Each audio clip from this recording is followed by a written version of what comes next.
For over a decade, Remy Ma and Papoose were marketed as the perfect hip-hop couple that everybody looked to for true love in an industry that's known for dysfunctional marriages between two celebrities. How quick people are to say, oh my God, couple goals. You know, oh, I want to be just like them. And you have no idea what is going on behind, the highlight reel that people choose. They symbolized black love, but this perception was also used as highly successful branding strategy. You were so wrapped up in the whole black love thing. That was your thing. That was the only thing you had. Their careers were intertwined to the extent that Papoose has made some pretty shocking accusations. Since I met her, I have written 90% of the rhymes that came out of her mouth.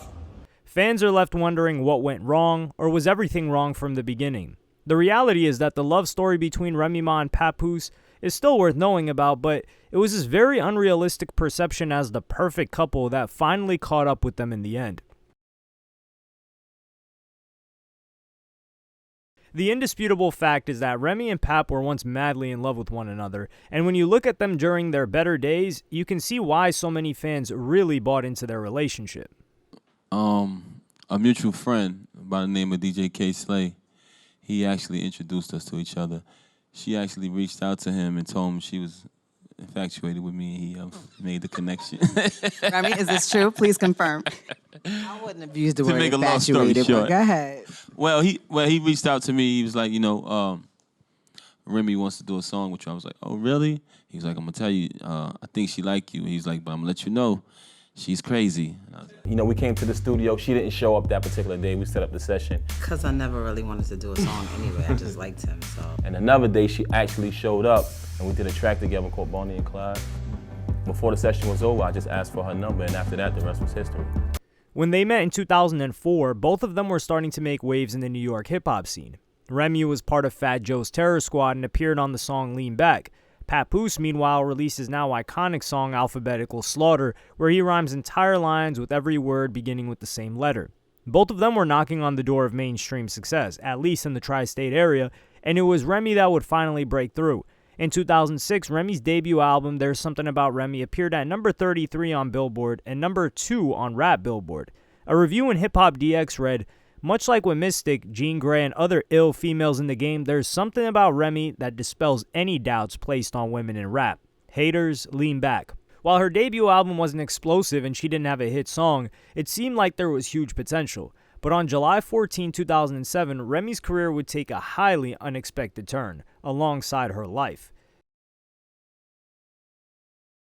In the early hours of the morning, Remy Ma was out at a New York nightclub known as the Pizza Bar. She noticed that large sums of money had gone missing from her purse, and her friend Makeda Barnes-Joseph had held her purse earlier that night. According to a report from the New York Post, they were celebrating another friend's 25th birthday. But shortly after they left, things got ugly. Ma, 27, noticed that she was missing money from her bag, police sources said. They believe Ma accused her friend of taking the money, then confronted her in the car and pumped 2 bullets into her. Thankfully, Makeda survived the attack, but Remy now faced charges of assault, criminal possession of a weapon, and most worrying of all, attempted murder. Papoose convinced Remy that she would beat this case, and a month after the trial, they would sail away on a yacht and get married. But this fairy tale ending did not happen. However, it was the much bleaker outcome that led to an arguably more romantic and heartwarming story. On May 13, 2008, Remy was sentenced to 8 years in prison. Her career and livelihood were now ruined, and she was also concerned about whether a relationship with Papoose would last as well. But all of these doubts in her mind were immediately quashed when a month after her incarceration, they got married. However, the prison wedding was called off when it was discovered that Papoose had been carrying a universal handcuff key and their escape plan had been foiled.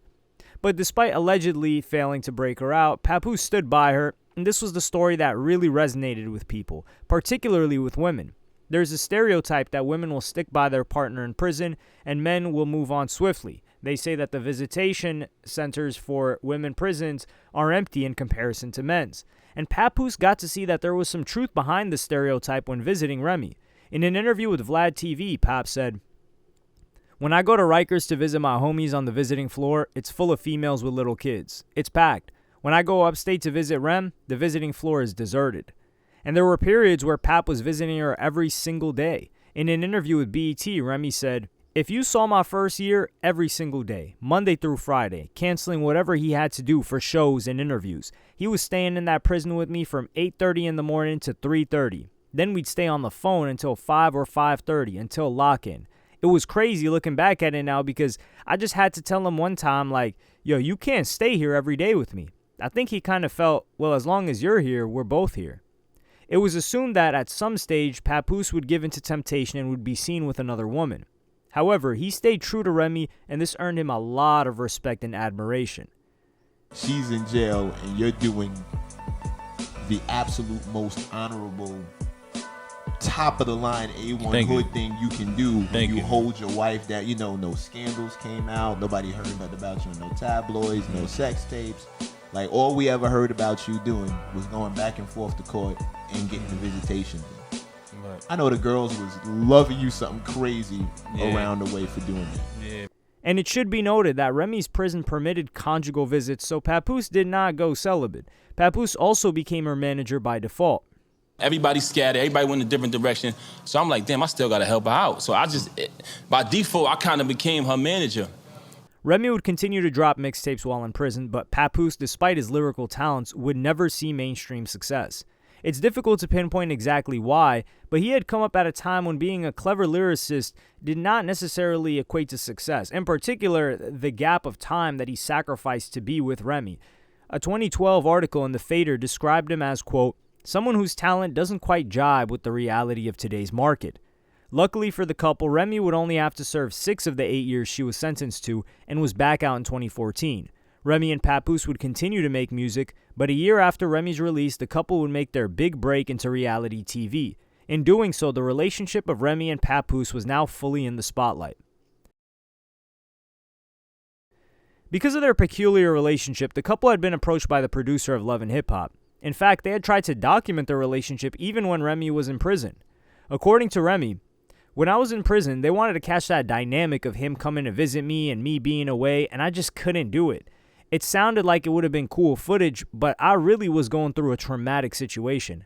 I was in prison. I had an 8-year sentence and was like, I don't really care about no reality TV. I don't care about nothing." It was Mona Scott Young who really got to us. She was like, "I know what the stereotype is of the show. People feel like it's a graveyard for rappers, and then there's the craziness of drinks being thrown, spitting, fighting. Like, I don't want to be any part of that." But when we sat down and we were actually talking, she explained how she wanted to get back to the essence of the show. She wanted something that personified and reflected the title Love and Hip Hop. She was like, "I feel you guys are that." Throughout the show, they definitely leaned into the perception of them as the perfect couple and how they epitomized black love. In 2016, they released their own clothing line, and Papoose released a song called Black Love. In February 2017, REMY'S career would skyrocket through the release of her song Sheether, a now iconic diss track aimed at Nicki Minaj, and an homage to Nas's legendary diss track against Jay-Z called Ether. Sheether was described by Lord Jamar as the greatest female diss track of all time. However, it was Nicki's response to Sheether that first started to poke holes in the image and brand that Remy and Papoose had cultivated. One of the central arguments behind Sheether is that Nicki Minaj can't call herself the queen of rap if she doesn't write her own lyrics. We see this when Remy raps, "No, to be the queen of rap, you can't have a ghostwriter, and that's why this is my house, Flow Rider. They done seen Drake penning, Wayne penning, and since your first boyfriend left, chick ain't winning." On the song Realize, Nicki simply leveled the accusations back at her and claimed Sheether was written by Papoose. She rhymed, "Papoose wrote a Ether record, but I broke a Aretha record."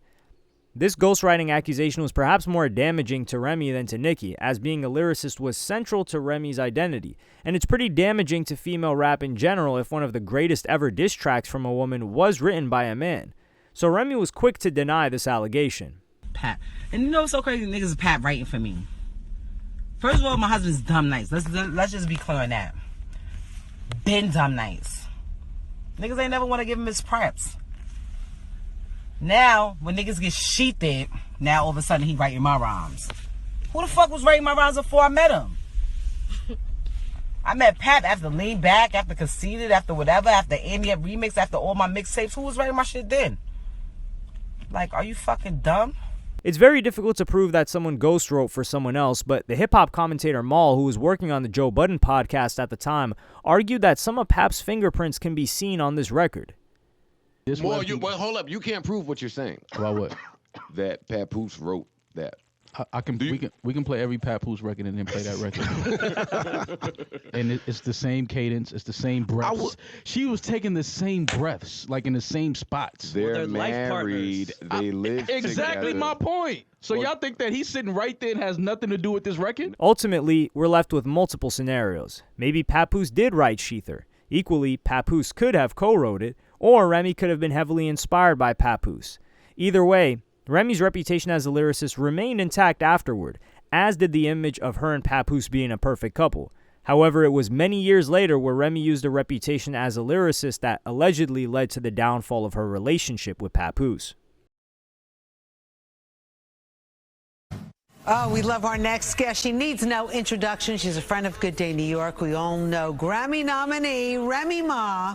But what you may not know is she has her own battle rap league. It's called Chrome 23. Because of her reputation as the ultimate female lyricist, Remy started her own female battle rap show, Chrome 23, and worked alongside the battle rapper Easy to Block Captain. And while Papoose and Remy were still seen as the perfect couple, rumors started to circulate. And on June 17, 2023, at a Chrome 23 event, Papoose allegedly saw Remy and Easy getting too close for comfort. A witness of the incident said, "I see Papoose, and it was kind of like an aggressive motion, and Papoose swings. Next thing I know, Easy was on the floor, and there was a lot of commotion, and people were running out of the room. Remy came in, and her security came behind her, and then they closed the door, and they were arguing." So this whole "it didn't happen" is BS. He did go night-night. Papoose put Easy to Block Captain to sleep last night. What it was about, I don't know, but he was playing Remy very close last night, a little too close for comfort.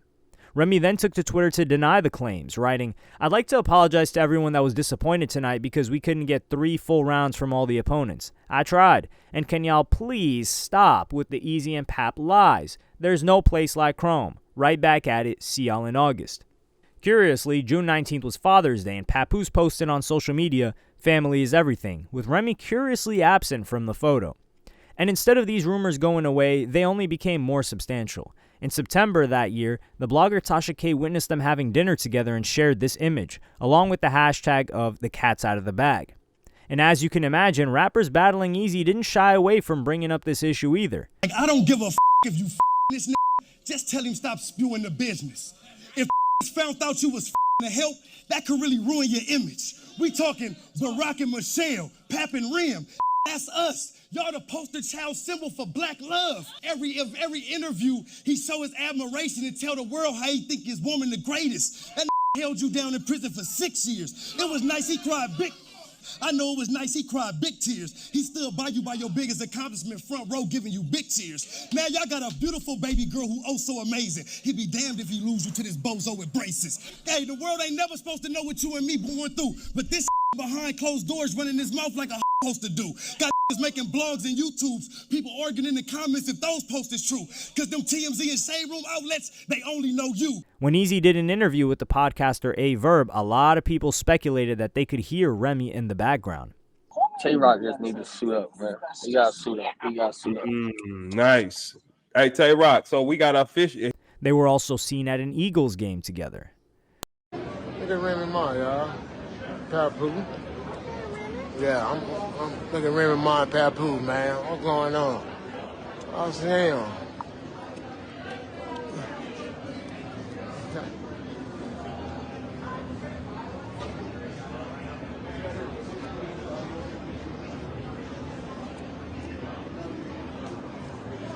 So what up?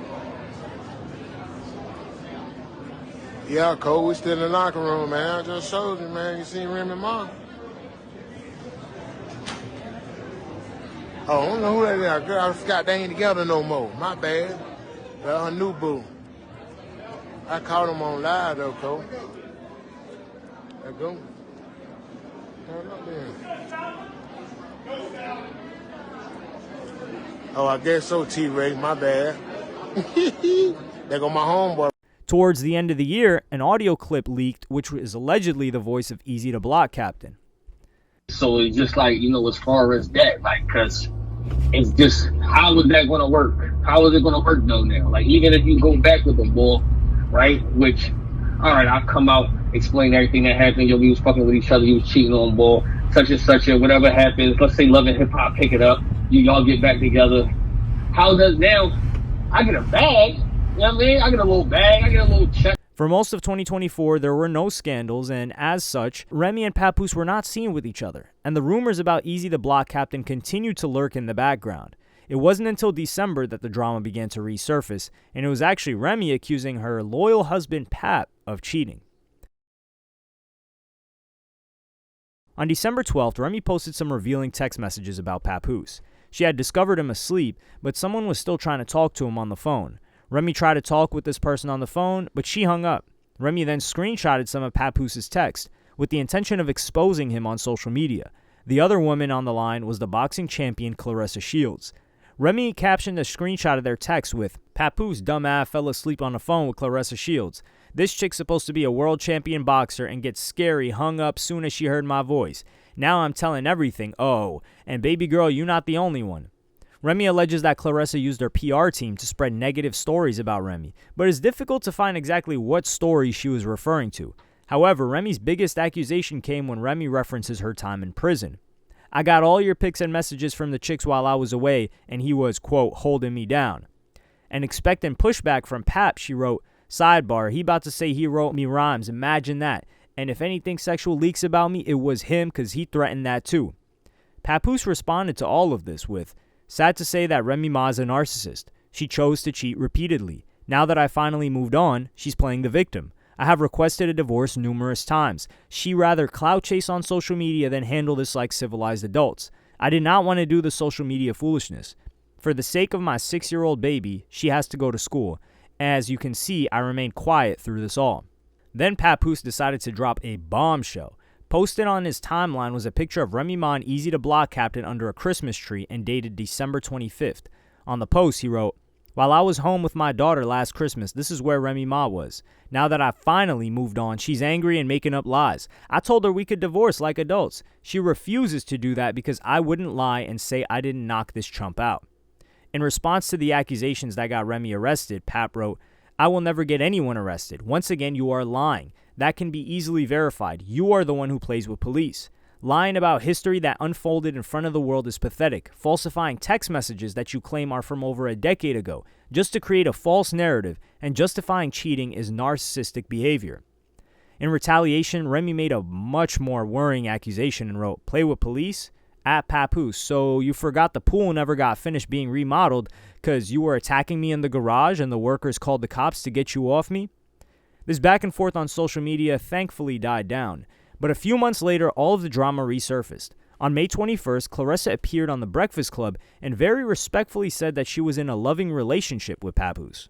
From my perspective, I'm with him every day, and when I'm not with him, we're on the phone every day, and we're talking and we're FaceTiming, and you know, we love each other. This interview really got under the skin of Remy Ma, and when you watch the full interview, it's difficult to see why it sparked such an extreme reaction. Remy was clearly looking for an excuse to do what she did next. In an IG Live that lasted for an hour and 20 minutes, Remy decided to air some of their dirty laundry in public. She first questioned whether Papoose and CLARESSA were really in love. "Oh, everyone looks so much happier now." Girl, man, don't nobody fall in love faster than somebody with nowhere to stay. The fuck?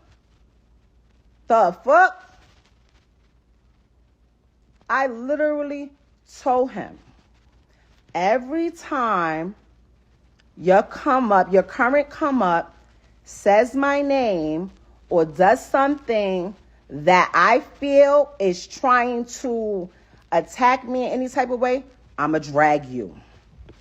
And I haven't even been dragging them. Bad enough, you got my daughter's mom out here looking crazy because you refuse to tell people, hey, me and Rem haven't even slept in the same bed since May 2022. You don't want to tell nobody that. You were so wrapped up in the whole black love thing. That was your thing. That was the only thing you had. And in fairness to Claressa, she did not mention Remy's name on The Breakfast Club. In order to address the cheating allegations, Remy explained that she and Papoose were not together, but Papoose needed to keep the image of, quote, black love alive. You refuse to tell people, hey, me and Rem haven't even slept in the same bed since May 2022. You don't want to tell nobody that. You were so wrapped up in the whole black love thing. That was your thing. That was the only thing you had.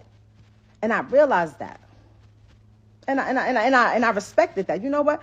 I don't need to be out here telling people you ain't this and you ain't got this and you ain't doing this and you ain't that. Whoever get you, they'll see. They'll see. I seen one of these. She was like, she said there was others. Who are they? I want to know. Do your own homework.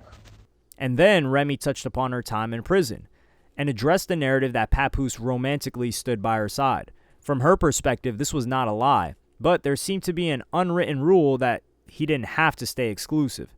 I know the procedure when somebody goes to prison. I know the procedure. So it was never about infidelity. When I came home and I went straight through that phone immediately. I know what was up.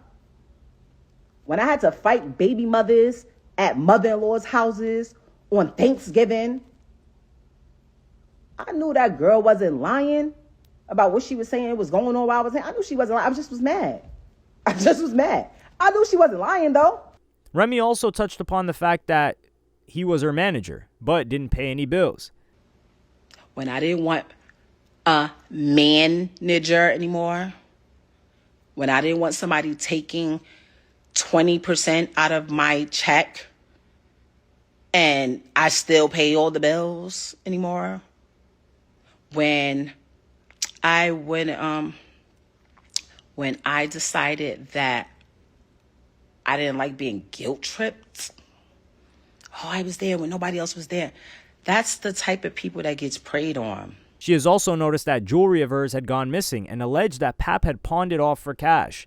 And her main point of all was that she was waiting to sign away their divorce and Papoose was holding it up. You have my lawyer's information. If you can't afford to retain a lawyer, since your lawyer that the number you gave us has not been retained yet, I told you I'll pay for it. If somebody over there that loves you wants to pay for it, great. That will make me happy. Everything is signed and ready to go. However, Papoose uncharacteristically decided to respond with his own live stream, an individual that has sparsely spoke up on social media in the past decade. And it turned out that everything you've just heard now from Remy has a completely different side to the story. When Papoose found out that Easy and Remy were together, he got the impression that Easy was blackmailing her.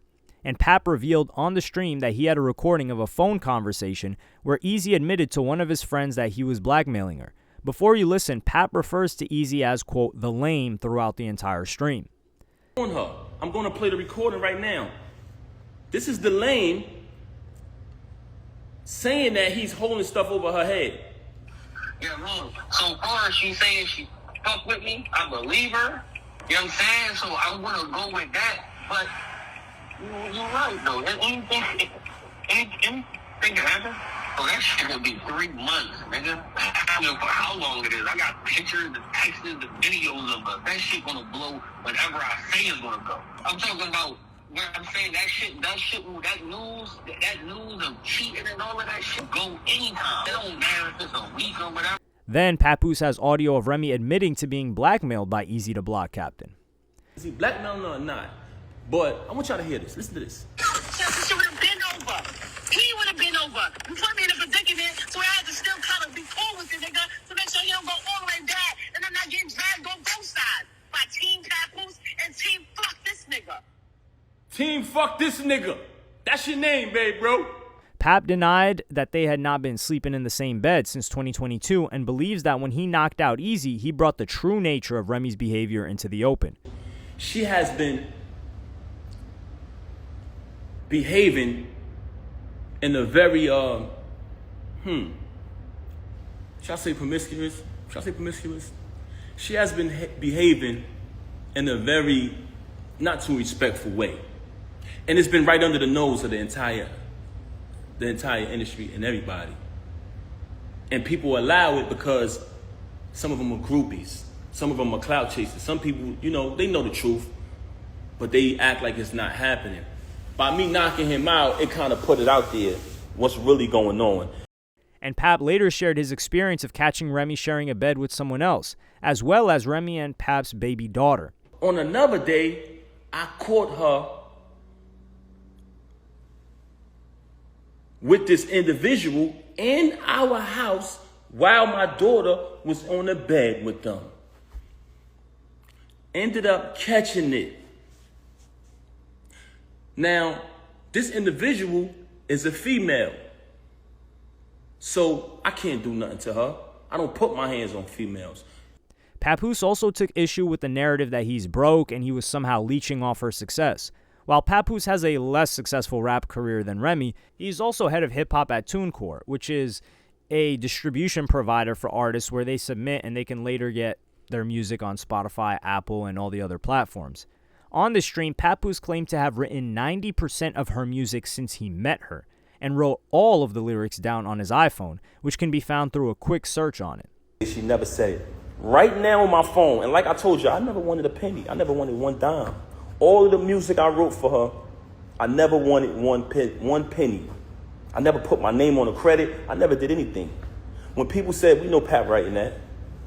Oh, you want to go in here and say, oh, I was making music before him. You was. That's why when I started writing it, they saw the difference.